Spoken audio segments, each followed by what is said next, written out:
You picked up a new case, Miss Simmons Irvin. We're going to do probable cause. You have the right to remain silent. Anything you say can or will be used against you.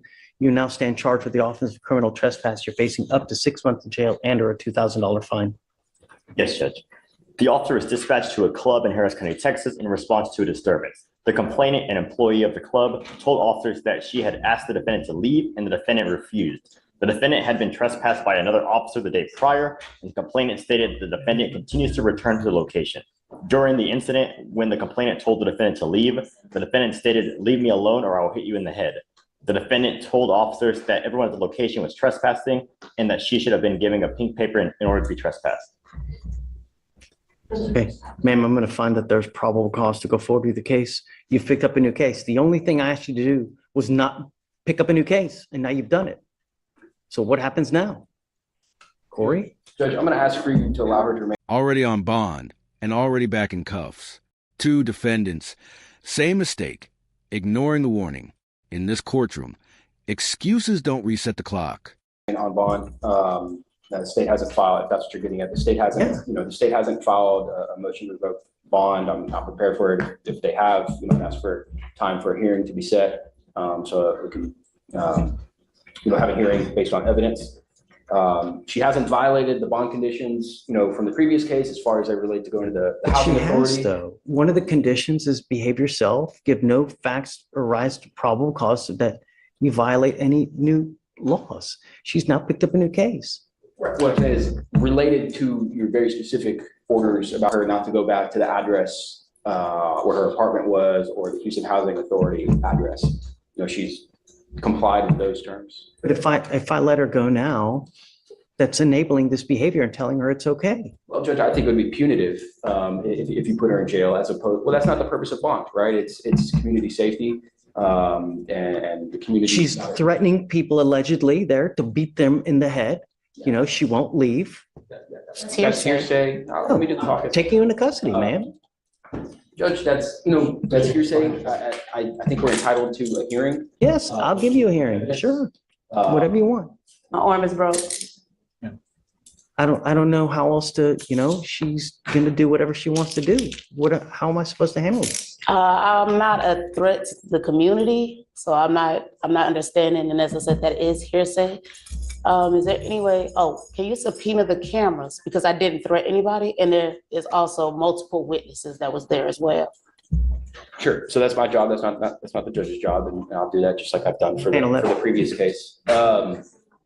So, Judge, can we allow her to remain on bond until we have an actual hearing following the rules? I haven't been around following the rules of evidence for bond revocations. Here's what we'll do, Corey. What I'm going to do is I'm sending you for a drug and alcohol test now. If you fail to take the test, if you fail to do what you're supposed to do, I am going to revoke your bond and put you in jail. I'm now putting a GPS monitor on you and I'm giving you a curfew of 9 p.m. to 6 a.m. Do you understand? Okay, 1 second. I'm homeless because they had refused to let me back into my apartment. I'm not going to talk to you. This is not a negotiation. No, I'm not. Either you follow the conditions of bond or I'm going to revoke it and put you in jail. Okay. This is better than being in whatever jail, you want. unless you want to be in jail.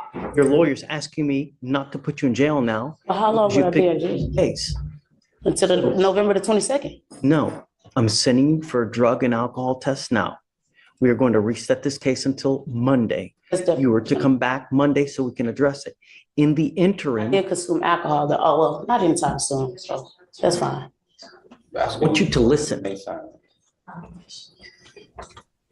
I'm going to put a GPS monitor on you and I'm giving you a curfew of 9 p.m. to 6 a.m. Do you understand? Where is my curfew supposed to be from is the question. Because if I'm currently homeless and I am sleeping on the city streets, residing, because they refuse to let me back into my apartment, where know what you're doing. Where is that supposed to be at? That's what these conditions I'm giving you, ma'am. It'll be within an exclusion zone. We do GPS within exclusion zones. Sure. Have a permanent address in. But I don't. I'm ordering you not to consume alcohol or illegal drugs. And I'm going to randomly test you. But I'm saying you now for a test, you're to come back Monday. Do you understand? That's fine. Okay. Thank you. I'm giving you a monitor on your ankle. I don't want you going to any clubs, bars, or anything of this nature. Do you understand? That's fine. Thank you, Judge. See you Monday. Yes, sir. And I'm sending her now for a test. I want to know what, if anything, Where do I go to take this test? she'll tell you. Curfew's 9 p.m. to 6 a.m. Okay, so if she's homeless, we need a home base for the GPS to observe people. That's what I was trying to say. She's got to live in somewhere. Got to be I living. don't have friends or family or nothing, so that's what I'm saying. You put your head somewhere down at night. Yeah, on the city streets. We'll get an address for it. Thank you, Judge. It's better than jail. Yeah, it's not gonna be exaggerated either. Let me express my extreme disappointment with you. You've now picked up a new case. Is it on docket today or no? It is, Judge. We placed it on after we spoke. Thank you. Mr. Foster, you now stand charged with the offense of assault. You are facing up to a year in jail and or a $4,000 fine. You're going to do probable cause. You have the right to remain silent. Anything you say can or will be used against you. For some reason, I don't see it. 12, Your Honor, it's under Smith. Well, Judge. Tristan Smith, I'm sorry. I called you Foster, I meant Smith. The new API was a 2B, so this is a walkthrough on the new case, the new charge. The previous one, which is the AFM, because he has 2 open misdemeanors right now. Right, so he initially had the open assault of a family member. Yes. Yeah. and As that's of on docket. December 19th, he's now picked up a new assault. Yes. All right, let's do probable cause On the assault. on the new one. Yes, Judge. On October 29th, 2024, an officer was assigned to investigate an assault that occurred on the 18th of October at a residence in Harris County, Texas. The officer reviewed video footage of the assault that showed the first complainant and the defendant engage each other in a physical fight until another female assisted the defendant by punching the complainant and grabbing the complainant by her hair. The female swung the first complainant to the ground by her hair, causing pieces of her hair to be ripped off while the defendant punched the first complainant multiple times in the face. As the first complainant was on the ground, the defendant stomped once on the back of the first complainant's head, and the officer observed the first complainant with injuries based on photos. The first complainant told officers that on the day of the offense, the defendant told her that he was going to assault her once she exited her vehicle, and a friend of hers that was inside the vehicle recorded the fight. The defendant and the first complainant used to be friends, and the defendant used to live with the first complainant at her residence until the defendant was kicked out. Judge, if I can, just utilizing the state's information that they provided, and I didn't hear the prosecutor read this part, but at some point, the officer interviewed the complaining witness in the new assault. Based on what she told him is that she had heard that Mr. Smith was going to attack her. And if you just read in the DIMS, she exited her vehicle to engage in a physical fight with Mr. Smith to defend herself from him. When I talked to Tristan about this last week, he told me all about it. He said, I remember this because it is a 2B. He hadn't heard nothing, any follow-up on it. This woman, this young lady got out of her car and attacked him as he was walking down the street. It says it right here. MB exited her vehicle to engage in a physical fight with Mr. Smith to defend herself from him. She's in a car where she could have easily seen him and kept driving. No, she got out of her car and attacked him, exactly like he said. And while he was defending himself against her, another individual, another female came to assist him in this fight because he was attacked and blindsided. This is exactly what the complaining witness in this case told the police happened, except she said that, well, I heard that he was going to attack me, so I jumped out my car and attacked him first. That's not an assault. I don't know. All I know is that the facts are pretty egregious. And I mean, he could have taken off, didn't have to sit there and didn't have to engage. He could have, you're on bond for a criminal case. So stop. I'm not asking you to say anything. You, in the correct mindset, I have an open assault. It's probably a pretty good idea for me to go away and not do anything here.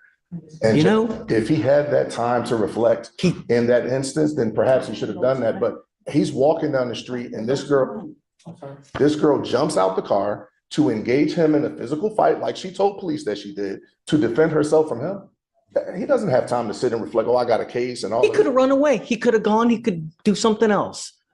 I don't know. Being attacked, Judge, I mean, you got to do something. Look, I get that there's always two sides to the story, But I mean, I'm going to find there's probable cause now. I understand. If you develop something later, if you see something on video, if you show something that she's the initial aggressor, come back and we can talk. She said it. She told the officer. I she don't know was. that for sure. I mean, it just, you know, Let's say in self-defense. Yeah, we have in self-defense, and then we have furthermore that once the female was assisting the defendant, that the defendant continued to assault the complainant, even stopping the complainant on the head. You Even gotta after stop she her was if she's down. attacking him.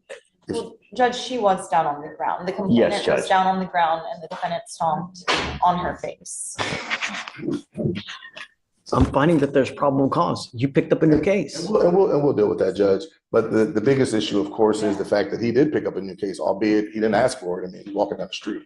And his situation being one that's extraordinary, one that I haven't seen much this year, dealing with indigent defendants, being of his age, which is a high school student, as we've talked about before, pending graduation with an acceptance to a great school. This is a very tenuous time for him. You've already ordered him to be drug tested before and all of that. So we're working through those things. The last thing that, and I know we have to consider the complainant witness in the community and all of that. I understand that. But I'm advocating for Mr. Smith. I get it. Mr. Smith has a final on Monday that he must take. If he does not take this final, and he's again in high school, then he may not graduate. If he doesn't graduate, then we can kiss Baylor goodbye. It's not likely to happen for him in light of all of the challenges that he's dealing with. He doesn't have his mother to help him. His grandmother, we know she's a complaining witness. He can't even go around the house. He doesn't have any help right now. He's living with a friend and walked here from Atascocita this morning, which took him 9 hours. I mean, this situation it's extremely difficult, Judge. So my ask is that we do something, and it could be amend bond conditions, but to keep him on bond so that he can take his test, do what he needs to do to finish school, and hopefully we can resolve these issues. I've looked at the evidence that the state has submitted for the new case. There's clearly something happened, clearly. I mean, and I would see the evidence shows that. But if he's walking down the street and this girl, per her own admission, jumps out her car to engage into a physical altercation with him to defend herself, that doesn't make sense. And that's not really fair to him. Someone that's on bond, and everybody knows he's on bond because she said, I knew him. We used to be friends. He could have walked or run away, gone to a store, called the police. There were a multitude of other options you could have done.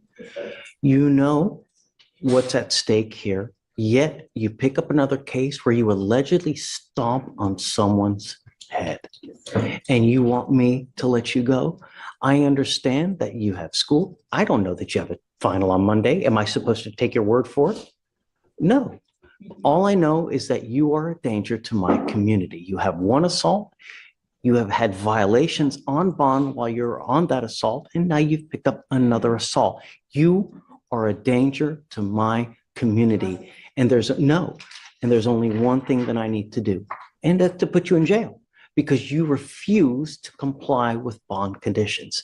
And I've given you over and over. I appreciate your tenacity, and I love that you're defending zealously, but I can't let him go. It would be enabling this behavior and telling him it's okay for you to do what you're doing. And it's not. It's not okay to sit there and stomp on someone's head.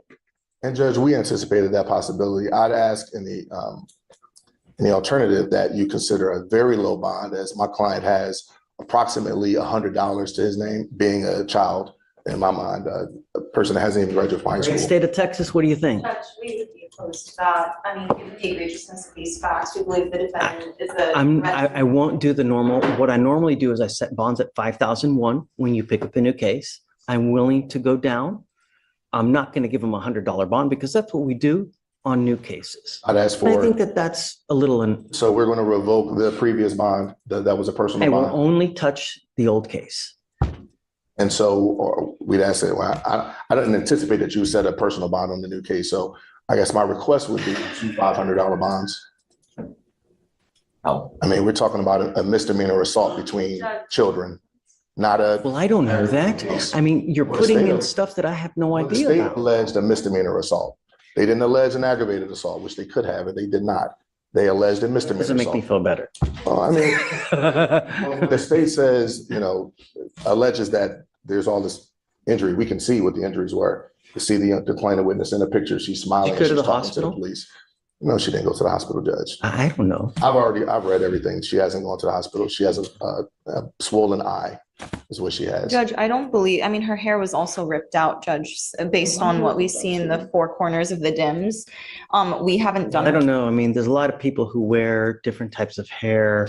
Sure. No, But just going off the dims, we have her hair being ripped out and being stopped. So, And to your question, not hospitalized, Judge. so here's what I'll do. Judge, just if I may add, even in the first AFM, Judge, the complainant has gone back to the home at least once, to my knowledge, based on my communications with the complainants on that case. The defendant has gone back to the grandmother's homes. Contrary to the bond conditions and the no contact orders in that case, he's repeatedly, time and time again, violated his bond conditions, and now so we would be opposed to anything less than $1,000. Yeah, I know. So what I was going to, his bond on the first assault it's $1,500. I'll do 2501 on that. Okay, I'll only raise it at $1,000.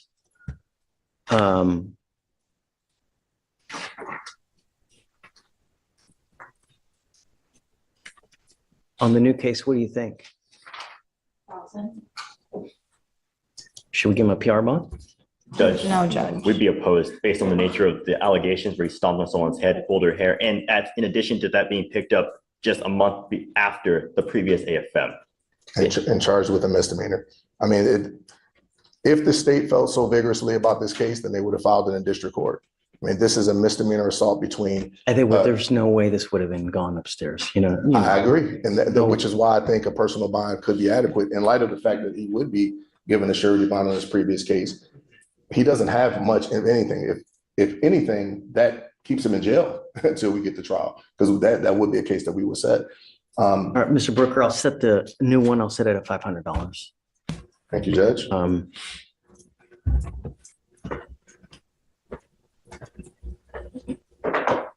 I hope you get it. You're going in today, but I hope you get it. I mean, we're not going to stand for this. You got to pay the piper. And I don't know if it's dealing with the school now will get you to wake up and realize that you can't do what you're doing, but that's it. I've literally bent over backwards not to put you in jail, Mr. Smith. Literally bent over backwards. How many chances? Bond is built on trust. Break it and it breaks you. The judge gave chances. They gave new charges. In the end, accountability always wins.